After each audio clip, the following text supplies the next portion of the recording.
Thank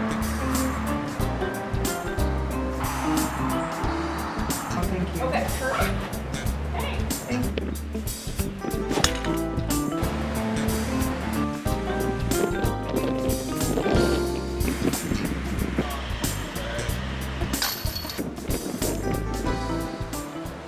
Okay, we'll do the pledge first, and we'll do housekeeping.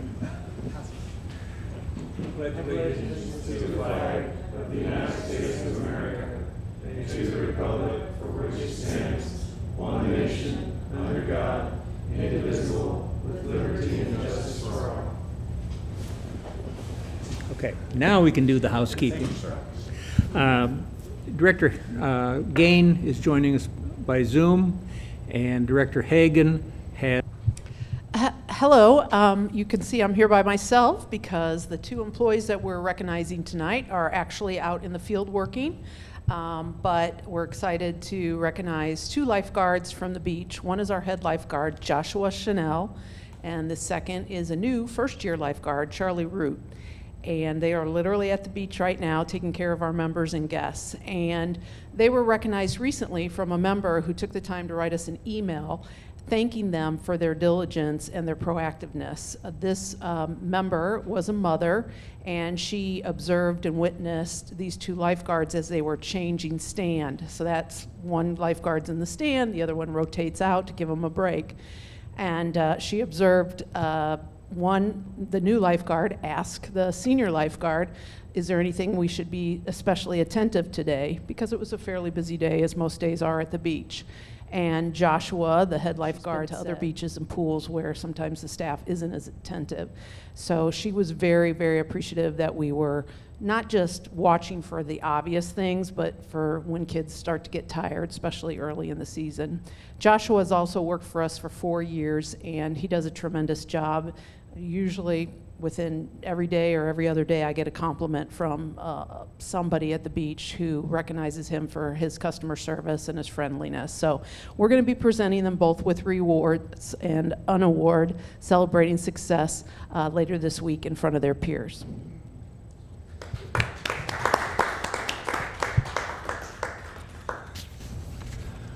Good deal. Next order item up, the approval of the minutes from the last month's regular meeting. I have a motion to approve those minutes. Jerry Barron? Second. Jan Hagan. Are there any questions or discussion? All those in favor signify by raising your hand or saying aye. Jackie, did you weigh in on that? Yes, I see. Thank you. Next up, the work session from 1 week ago. Do I have a motion to approve those minutes? Jan? Second. Mike? Any questions? All those in favor signify by saying aye or raise your hand. Aye. Okay. Next are the Joint Advisory Committee reports. First off is Lakes. I believe, Tom, you have that one? Recap for Lakes. Discuss the status of Lake Ann sinkhole. Repairs and timing sinkhole to be complete, to filled with the concrete. They do have some additional work. They are trying to raise the lake up. Finalized discussion on 23 capital projects with recommendations on 3 additional fish stocking ponds to be replaced, to replace the golf course ponds that aren't working. Lake Avalon will be drawn down beginning November 14th and we will refill beginning on January 6th. Concrete repair near the base of the dam, gravel bar near boat ramp, and sand silt accumulation near the beach are all POA projects to be done during the drawdown. The property owners will be notified of this drawdown so they can get prepared. Electrofishing results being tabulated and will be available on the POA's website once complete. Lake Patrol personnel continue to remove non-POA members without guest passes from our lakes. And that is it. Thank you. Next report is the recreation report. Tom, I believe you have that one also. Right. From their meeting on June 13th, Loch Lomond Recreation Area, portions of the paved walkway are raised due to root growth, posing a possible trip hazard. Multiple items regarding Blowing Springs, but one of the main requests they had is more entertainment. Regarding Tanyard Creek, better signage is needed on the Little Sugar Mountain mountain bike trail that runs adjacent to the Tanyard Creek hiking trail to keep the bikes and the hikers separated. New business, this committee is also working on their recommendations for the coming budget.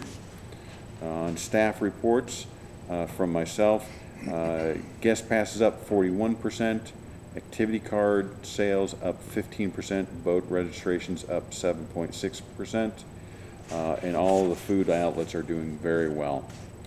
From Rick, invasive species removal continues at Tanyard Creek.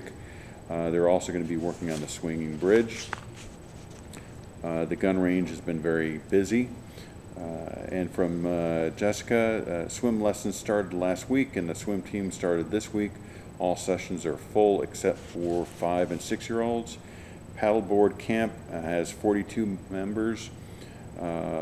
Kingsdale Pool extended hours to start the 21st of June.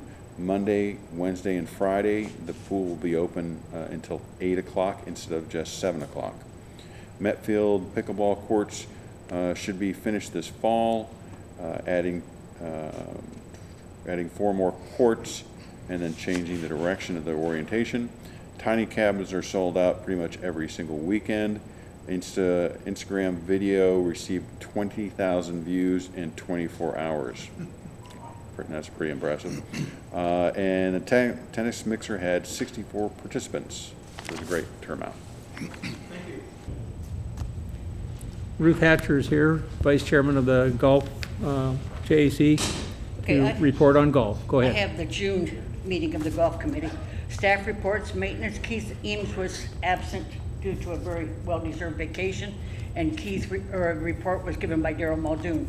They're still cleaning up after flood damage. The golf committee, on behalf of the golfing community, want to thank the staff, the maintenance crew, for the great job of getting the course back in playable condition as soon as they did. They did a fantastic job. Golf operations with Darrell, all 385 carts are in. They're very excited. Everybody seems to be excited, but there's one small reminder. If your cart sits for more than 15 minutes, the cart will shut off. Many people have found that out the hard way. What you do is turn off the key and turn it back on, and you're on your way again. Golf rounds for May. May rounds ended 17,033, down 528 over last year, and you'll soon figure out why. Year-to-date rounds ended 49,354, down 3,716 over last year. May was a very wet month. 2 out of our 18-hole golf courses were closed for 13 days due to floods. Darrell thanked Leslie Terry for the great job she's doing in the apparel and pricing at the Pro Shop. The Pro Shop finished 125% over budget, even with all the supply chain problems. So that's very, very good. APT, WAPT tournament, Darrell thanked the staff, membership, flexibility of all volunteers due to the rain, which made it very tough planning. He also thanked Gary Mertz and everyone who helped with the players' housing. We want to thank Greg at the Highlands, Reed at the Country Club for their entire staff for getting courses ready for play during the rain, as well as Alex and his entire team and all management. APT is eager to come back next year. Tournaments with Alex, 34 couples signed up for the mixer in Dogwood. Golf Genius live scoring was used and it went very well and people enjoyed it. ASGA state tournament is today and tomorrow at the Highlands. Participation is very good, and I understand we have one local golfer who is scoring very, very well. Alzheimer's Challenge at Dogwood on Saturday. There's still a few open spots. 4th of July tournament, Friends of the Highlands. There's still a few spots available. Alex and Megan finished the section 36 with kids, operation with kids. Great time. Junior golf camps with 140 kids were held. They had a good time also. A couple of spots are still available for July. In new business, Susan Nuttall is retiring from the golf committee after serving 6 years on the committee. We thanked her for her service as secretary and the help of the Friends of Dogwood, the golf course, and just a small amount is what she's done to help out. Gary Mertz opted for a 3-year renewal and was approved by the Golf Committee. Dave Armstrong was approved for 3-year term by the Golf Committee, and Jerry Lee Foster was also approved. The budget for 2023 will be start working shortly, with the golf items being due the middle of August. And the next regular meeting will be Wednesday, July 14th at 4 o'clock here in the boardroom. Any questions? Okay, thank you. Next up, the financial report. Jeffrey Bates will be standing in for Stacy Higgins. We're going to start with Joan first. Oh, Joan's going first, okay. Didn't say that on my sheet. I am not an accountant, I just play one on TV. This is part of the overall accounting presentation, but I wanted to give you a quick update on the tiny cabins. We're super thrilled to have them in place now for about not quite 6-7 weeks. We are doing really well, as Tom mentioned earlier. We are sold out almost every weekend, so you can go to the next slide. We're thrilled that we have a 5-star rating, and that's through the Airbnb site that we book them through. Out of 151 reviews, the overall rating is 5 stars. And this is just a couple examples of some of the feedback reviews we've gotten recently. Angela stayed for a couple of nights because her AC blew at home, and she said this was a gem of a solution. Then we fell in love with the area and brought back their bikes and running shoes the next day for the next night stay. And then Brooklyn stayed earlier in June, and she stayed at Nod Pod. By the way, the first one stayed in our bunkhouse. That one is the one that just has beds and an AC. So they used our outdoor restrooms, our outdoor showers, and they still thought it was great since they had no AC at home. Brooklyn stayed for a couple of nights, and she said, we had a great time staying here, easy access to everything, check-in and out went great. It may be small, but it has all the essentials. We will definitely be staying here again. And I hear that from a lot of the reviews, that they want to come back, so that's exciting. Next slide. This just gives you a little picture of one of the insides of the complete cabins, and they all have different themes. And for the May-June revenue, again, we put it into circulation the second weekend in May, and we've pretty much been sold out every weekend. And for the 2 months, we brought in about $9,600, which was about what I budgeted. So, next slide. This is just another picture. This is of the bunkhouse. It has 2 twin beds in the front and then a queen bed in the back. And this one is decorated as Smokey's Hideaway, and this has vintage Smokey the Bear posters and some fun stuff to look at on the inside. And then this is just a view from the outside. You'll see each cabin comes with an outdoor fire pit, different seating areas, and we have an extra couple of pads for eventual additions of more cabins, but right now we use them as picnic areas, and we have an umbrella under one because that area does get a lot of sun. If you have any questions, I'd be happy to answer them. Would there be a break for the entire rental, or do you match minutes? No, need to. But that's a great point, Mike. Just so you know, they're renting the bunkhouse rents for about $90 a night, and the other ones rent around $115 a night. So.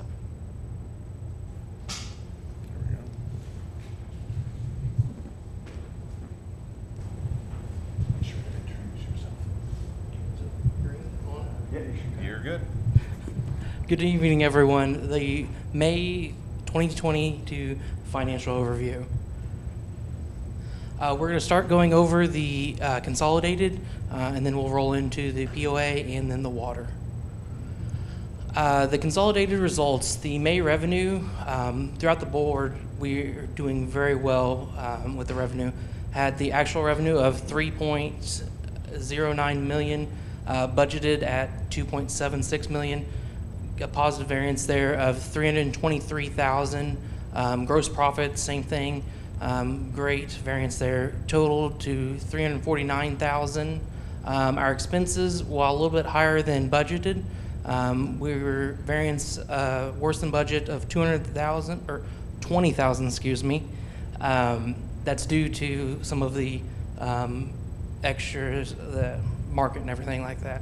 The Ebitda for May actual was $634,000. Our budget was $304,000 with a variance of $329,000. Year-to-date revenue, the actual is $15.15 million. The budget on that is $13.44 million with a $1.71 million variance. That does include the cell tower sale there of about $900,000. The gross profit year-to-date is $13.56 million with a budget of $11.97 million with a variance there of $1.59 million.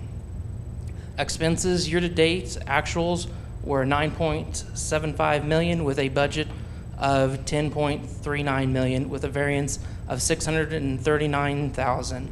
Ebitda year-to-date actual is $3.81 million with a budget of $1.58 million, giving us a variance of $2.23 million throughout the whole POA. This is a slide just going over all the year-to-date Ebitda variances by every division. Everything is doing very well. Central administration has a few unexpected expenses that hit that, along with communication marketing. Everyone's trending positive. The total consolidated Ebitda variance to budget is the $2.23 million, with water making up $169,000, and then the POA making up $2.06 million of that. Now we'll get into just the POA financials. The POA financials, the revenue variance to budget May was $172,000 better than budget. Year to date, that is $1.45 million better than budget. The lot sales are better than budget by $77,000 in May, and year to date they're up $333,000. Food and beverage was also better than budget by $35,000 in May, and year to date they're also up by $170,000. Gear Garden was up $4,000. Highlands was down $7,000. Lake Point was up $9,000, and BV Bar and Grill was up $22,000 in May. Some other significant revenue variances we had: RV Park, the full service guest and member month to date was up $10,000. The greens fees for golf for guests were up $7,000. Membership transfer fees were up $7,000. Boat registration fees were up $6,000. All those were month to date. And then month to date, we missed out on a few of these. Greens fees for members were down $14,000. The tiny cabin income was down $6,000. The advertising was down $3,000, and then the motorboat rental was down $2,000. And then over here we've got the graph showing our revenue through January, February, March, April, and May, just kind of giving us a trend on what we've been doing compared to budget and then prior year. And here we go over the expenses, same trends there over all the months so far this year. Our expenses have been a little bit above budget. Beginning of the year, we had some timing issues with expenses in April and May, and those are, like I said, likely due to just a timing where expense occurred later in the month than we originally budgeted. Our EBITDA continues to perform well compared to budget, and then EBITDA year to date is $169,000 better than budget for the POA. The POA expenses, this is just going over all the different expenses in their groups. You can see it's broken out by actuals, budget, and prior year actuals. Worse than budget year to date, cost of goods by $127,000, utilities by $62,000, janitorial contracts by $37,000, fuel and oil by $26,000. All those are things that are related to the rising prices of things and rising prices of supplies. Better than budget, we are still better than budget with supplies and salaries and benefits due to the number of open positions. Grounds and maintenance and repairs were better than budget by $36,000. Our bad debt expense continues to be very good, $78,000 better than budget. Equipment is better than budget by 78,000, likely due to timing that will likely drop off the further we get into the year, as more of the departments and divisions buy their equipment. Supplies, the chemicals were better than budget by 18,000. And then salaries, employees, benefits, actual year-to-date is 4.5 million. Our budget was 4.9 million on that. Now we'll get into the water department financials. In the top left, you'll see the actual to budget and the variance on that. The revenue on water is better than budget by 257,000. The cost of goods was better than budget by 9,000. The labor was better than budget by 14,000. Our expenses were higher than what was originally budgeted by 97,000, and that leads to our Ebitda being better than budget by 169,000. The revenue, the water sales in May were better than budgeted by 36,000 and better than prior years by 47,000. Year to date, they're still a little bit down against the budget by 48,000, but they are better than last year by 9,000. New service connections were better than budget by 53,000 in May, and then 141,000 year to date. Capital buy-in fees are better than budget by 61,000 in May and 164,000 year to date. They had 57 water taps in May, and year to date they have 245 water taps, which is an extreme number. The POA, the water to POA loan, the balance as of the end of May was 2.25 million. The POA fulfilled their commitment for 2022, which was a huge accomplishment. And then just a chart on the bottom right, it just goes over kind of the revenue compared to actuals, budget, and then 2021. Gross profit, expenses, and Ebitda there. The Ebitda for May was better than budget by 124K also. And we're going to go over the expenses here of the water department. Worse than budget, the meter installation supplies, 57,000 due to just so many water taps that they've done. Water distribution equipment was worse than budget by 19,000. Fuel and oil was worse than budget by 14,000, and electric utility was worse than budget by 12,000. The water bond year to date, we paid off the water bond on May 1st. Currently at the end of May, the water bond expense was worse than budget by 58,000, and interest expense was better than budget by 18,000. That gives us a net right now of 41,000 year to date.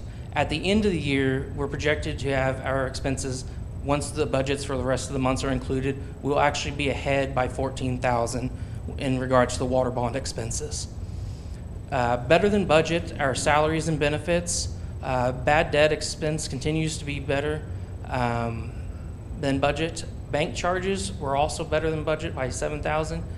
Credit card fees were currently better than budget by 14,000. That is a timing benefit currently that will drop off as the months go along. Salaries and benefits overall for water actual was 677,000 compared to a year-to-date budget of 692,000. Our May 2022 cash position, we're in a great cash position, probably some of the best I've seen since being with the POA and coming to the community. Our total consolidated cash position is 9.3 million. The water bond was paid off at the beginning of May. Our total cash position is only down 400,000 compared to the first of the year. This goes against the 1.5 million that was paid off, so we're still coming ahead, making cash. Regions loan isn't included in this figure. The POA unreserved cash is 5.9 million. The POA reserves of 472,000 are related to the 2020 commitment. Water unrestricted is 2.9 million, and we don't have water restricted anymore because that was paid off as of May 1st. We also have prepaid assessments totaling $1.8 million. And this is our one-pager that goes over the Ebitda for every division, the total of the POA and water department, just kind of a complete overview of the financials. Next item would be open forum.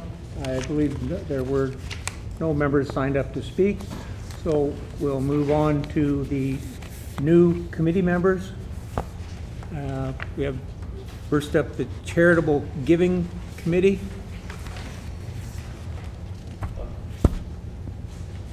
Need a motion for the charitable giving. I do. I nominate Mary Ann Bradley to serve as the charitable giving committee. Second. Second. Is there any discussion for this nomination? Okay, we will vote. All those in favor signify by raising your hand or saying aye. Does JD vote yes on those two? Yes. Okay. Okay. Three members, one at a time. Dave Armstrong first. A nomination. Sure. I nominate Dave Armstrong to serve on the golf committee. Thank you, Mike. Is there a second on that one? Second. Jason? Any discussion? All those in favor? Next up, I believe that was unanimous. Yeah. Next up is Gary Mertz for the golf committee, a nomination. I nominate Gary Mertz to serve on the golf committee. Thank you, Jerry. Second by Jan. Any discussion? All those in favor? Okay. Next is Jerry Foster, third of three. Three-year term. Thank you, Jason. Second by Jerry. Any discussion? All those in favor? Okay. we I have- wanted to make the board aware, we're having trouble with the Zoom, so Jackie dropped off. We're trying to get her on the phone right now. Okay, thank you. It's still live streaming to the community. It's just our Zoom is Oh, you gotta love Zoom. not working. We love Zoom. Next item, an emergency capital project, the Cold Cave Pump Station, which pumps the water for all of us. So that's an emergency, if there ever was one. Okay, Tom, you want to explain this a little bit? This is not super complicated. So one of our pumps went out, I'm sorry, one of the motors, one of the drives, the variable frequency drive went out. It's a total cost of $10,500. That's installed, delivery, everything.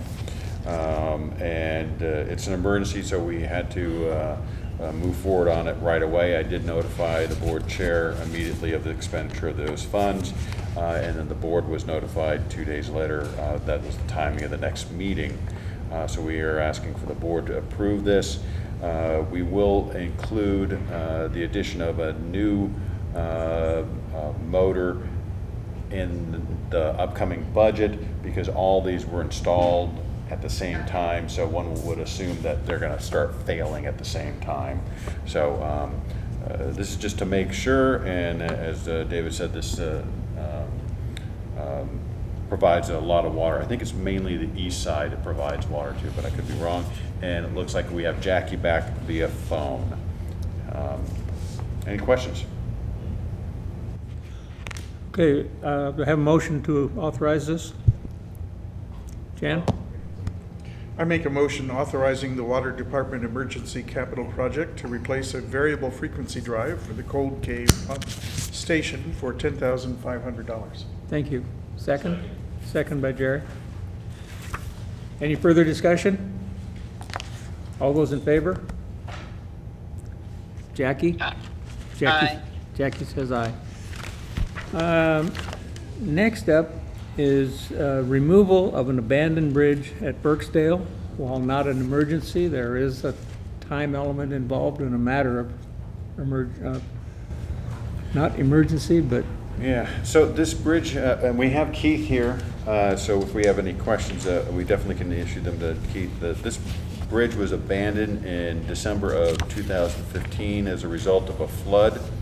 It has not been used. It's got piers in the stream bed, which is then catching a lot of material. We originally had hoped to remove this bridge in 2020 when we removed the other bridge on Burksdale, but because of cash constraints, we were unable to get the job done at that time.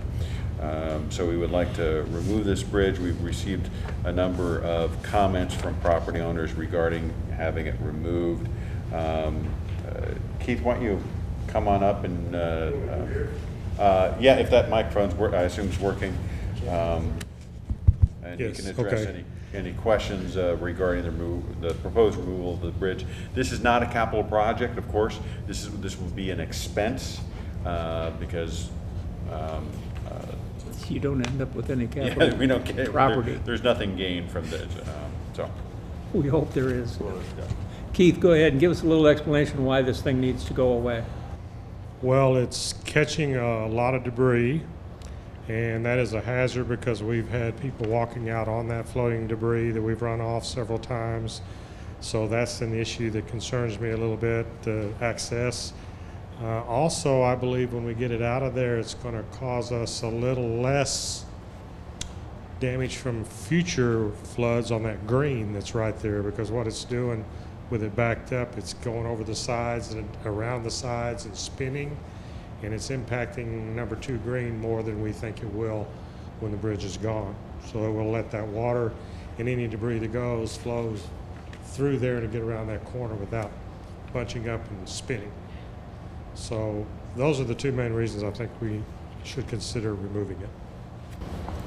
Yeah, it's, might be considered an attractive nuisance if people are walking out on it and, just not a good situation. And if my memory serves me correctly, the last time we rebuilt a green, it was over $100,000.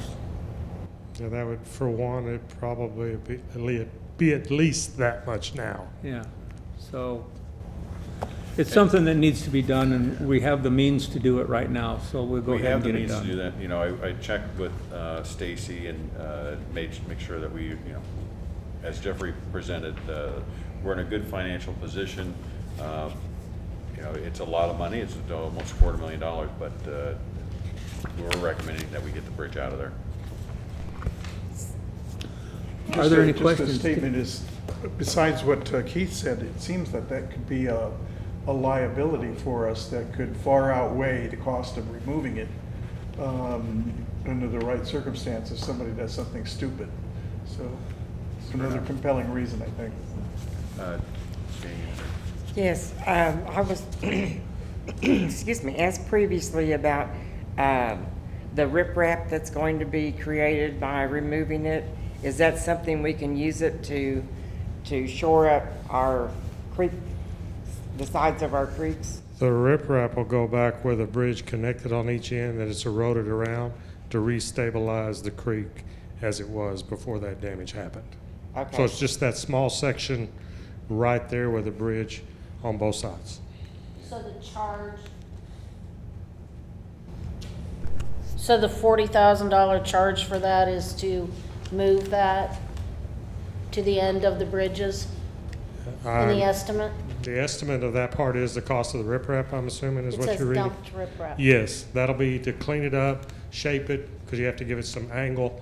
You have to put some bigger on the bottom to help support the lighter up the side, and then the install and the cost of the rock itself. So that's not hauling it off?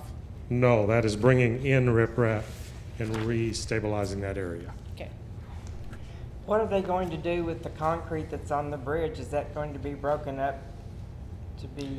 Last time, the way that sections are done, they're long, solid pours with a little bit of concrete in the middle that holds them together. They jackhammered that concrete out, hauled it off. In those big sections, they picked up with a crane, put on a truck, and hauled off the property. And all of this work will be done with permits to code. We'll have to work with the ADEQ and it's going to be coordinated through Burns McDonald, which is an engineering firm, and they were the one that coordinated the removal of the last bridge. Everything there will be removed, including the debris that's caught around and by the bridge now. They haul that out as well because they have to get that out in order to do the work. That's the same thing they did when 18 was removed. There was a lot of debris there. They hauled all that out too. So it won't be just pushed back in the river to wash down the river. Thank you, Keith.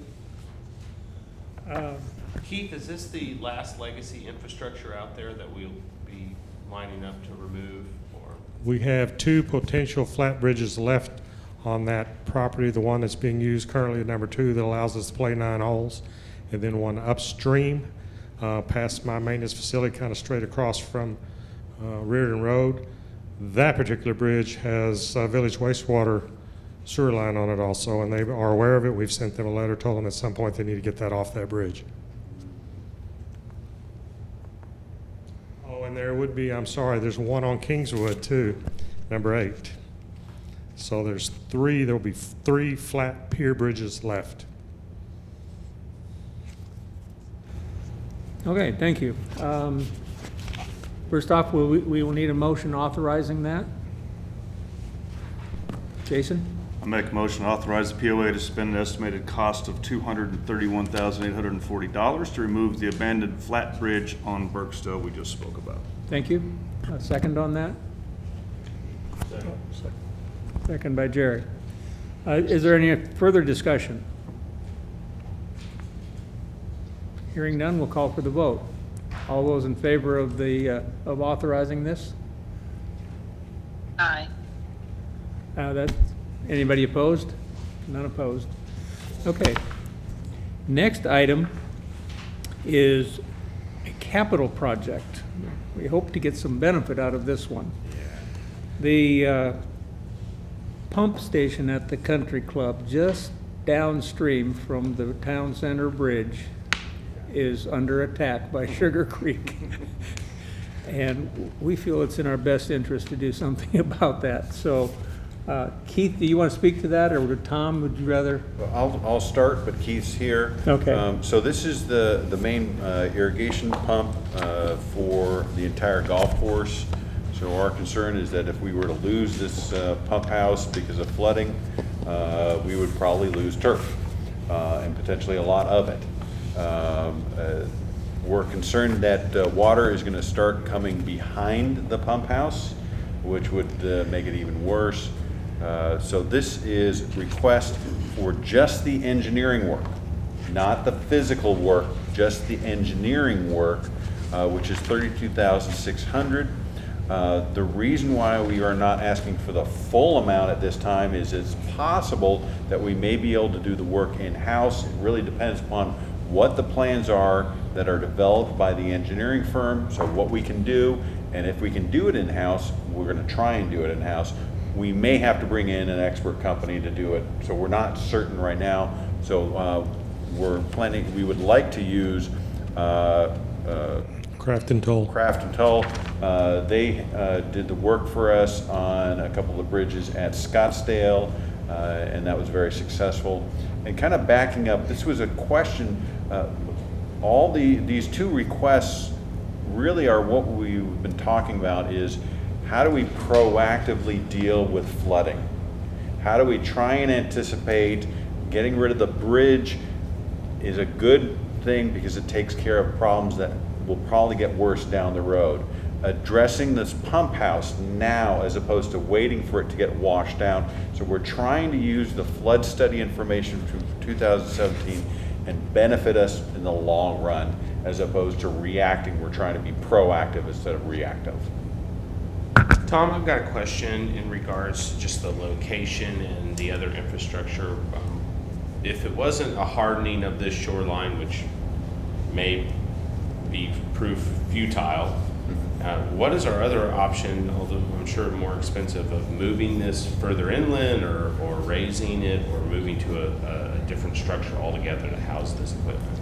So we had, Keith brought out a golf course architect several years ago, and they drew up plans, and one of the ideas was to relocate this to the other side of the stream, but that would require the relocation of that green, slightly moving the green to the side. We do think in the it really depends upon what the study tells us.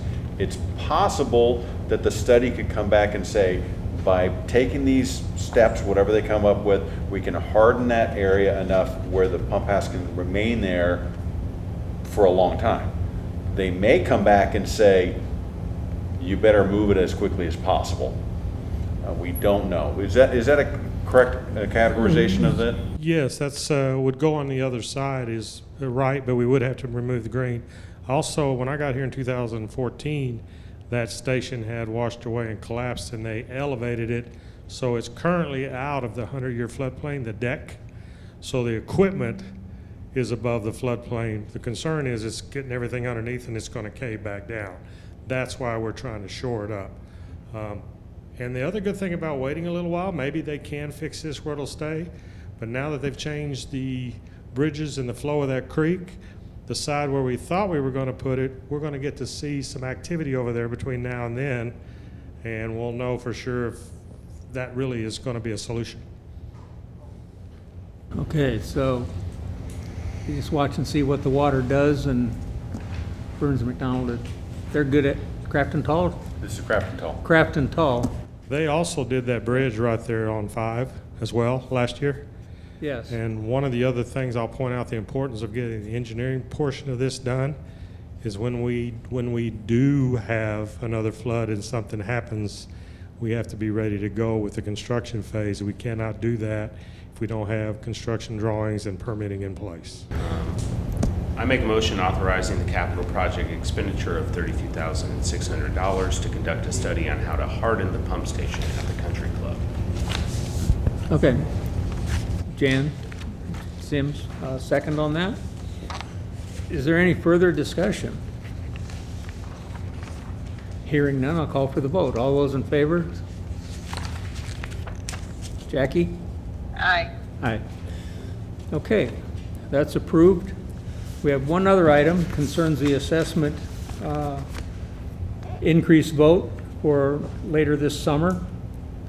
After some discussion, we're asking to increase the time of the vote, the period of the vote. We want to get this done the first try, and we need to get 50% participation of our membership. And, you know, I guess we're concerned that things are going so well that the members say, oh, it's fine, I don't have to vote. But that's not true, because we really do need the vote. So, Tom? So earlier this year, the board approved us going out for a vote, and originally it was scheduled for August 10th through September 21st. I've been really keeping tabs on you know, talking to a lot of property owners, getting in a sense, and I'm very optimistic that it appears a lot of property owners are in favor of this increase. What my concern now is there appears to be a little bit of indifference because it's $3. They're like, oh, well, yeah, that's going to go through. It's no big deal. I'm just a little concerned that only having 45 days may not be enough. So what we're requesting is that we extend it by 2 weeks. We have the same start date of August 10th, but have an end date of October 4th. Gives us just a little bit more time so that we can get to the 50% quorum requirement. Just a little nervous about participation. You know, this last board vote with 23% participation was just a little bit lower than one would want, and I would hate to have a low participation for this vote also. Just a little bit lower. We should always aim for 100%. One question to this: are we going to be using the Reardon project as a piece of the kind of puzzle here to get people off the sidelines and engaged in this vote? We're going to definitely mention that, but this is really an amenities-driven increase where keeping the fees the same for 3 additional years is really the driving force. And that has I feel a broader appeal than just zeroing in on Reardon. Ashley Wood, our new marketing genius, is really doing a good job. She's put together a comprehensive marketing plan that you're going to be seeing rolled out very soon. A lot of different strategies than we've used before. She's really added a lot of modern twists to it to really get people's attention. Yeah, I know a lot of people are on, kind of auto pay with the water department, but I can really only think of one mechanism that everybody has to rely on here, that everyone can agree on, that's receiving water. And since we're the provider there, I hope that we can reach more folks through the water department in some form or fashion to get the vote count up and pass 23% and at least get to our 50% quorum. Well, we're gonna, everybody gets a water bill every single month, and in that water bill, you have the Connections newsletter. It'll be featured prominently on that, on the one that you're gonna receive in August, just prior to the vote. Yeah, I guess I say it's just that they look so similar every time that it almost is to that same thing where it's just like, kind of same old look. I don't know Yeah. what we can do to kind of make that specific one stand out, but it could be something that we could track down, whether we change the envelope to a different color or something so it doesn't look so standardized. Okay. It's certainly something to think about. People have to get it in their hand and get a report on their water consumption, which I'll bet is up in the last few days. Okay, can we have a motion to the effect? Who wants to read that? Jan, go ahead.